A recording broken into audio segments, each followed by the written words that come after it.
చాలా మైండ్ వేగంగా పరిగెడుతుంది. ఎందుకంటే పనుల ఒత్తిడి కావచ్చు, వెళ్ళాలనే తపన కావచ్చు.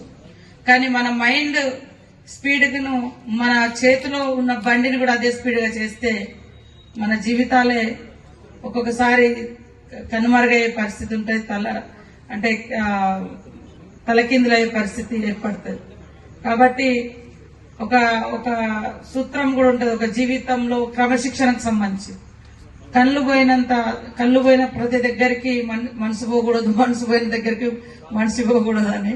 అట్లనే మరి మన పని ఒత్తిడిని బట్టి దాన్ని ఉరికి పోతుంటే ఖచ్చితంగా మన ఒక్కొక్కసారి రోడ్డు మీద పోతుంటే మన ముందేం కనపడదు, వెళ్ళాలనిపిస్తా అంటే వెళ్తా ఉండదు. సడన్ గా ఎవరో ఒకరు వస్తారు, వచ్చినప్పుడు మన చేతిలో ఉండదు, మనం బలైపోతాం. అమాయకంగా పాపం వాళ్ళ దారిలో వాళ్ళు పోతుంటే కూడా బలైపోతాం.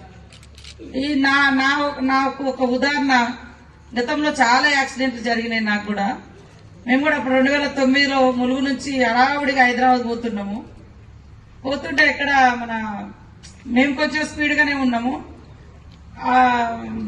అది ఇక్కడ మన యాదగిరిగుట్ట దగ్గర ఆలేరు దగ్గర సైడ్ నుంచి ఇట్లా మేము అట్లా పోతున్నాము. ఆయన సైడ్ నుంచి పక్కన వచ్చి బైక్ అడ్డం వచ్చింది. బైక్ తిప్పేయడం కోసం బండి ఇట్లా తిప్పితే అటు పోతే లారీ ఉంది, ఇటు తిప్పిండు డ్రైవర్. హైదరాబాద్ పోయే బండి హన్మకొండకు తిరిగింది డ్రైవింగ్, హైదరాబాద్ వైపు డ్రైవింగ్, హన్మకొండకు తిరిగి టైర్లు మొత్తం ఇట్లా పడ్డాయి. అంటే అదృష్టం మాకెవ్వరికి ఏం కావాలి, గన్మెన్లకు కానీ నాకు కానీ మా డ్రైవర్ కానీ అదృష్టం కొద్దీ బయటపడ్డాం. సో అది లక్ అనుకోవాలి. కానీ ఒక్కొక్కసారి చిన్నగా యాక్సిడెంట్ అయినా కూడా చనిపోతా ఉంటారు. ఆ యాక్సిడెంట్ చూసిన తర్వాత ఎవరు బతకకూడదు మా యాక్సిడెంట్ అయితే. కానీ అప్పటి నుంచి నేను ఖచ్చితంగా బెల్ట్ పెట్టుకుంటా.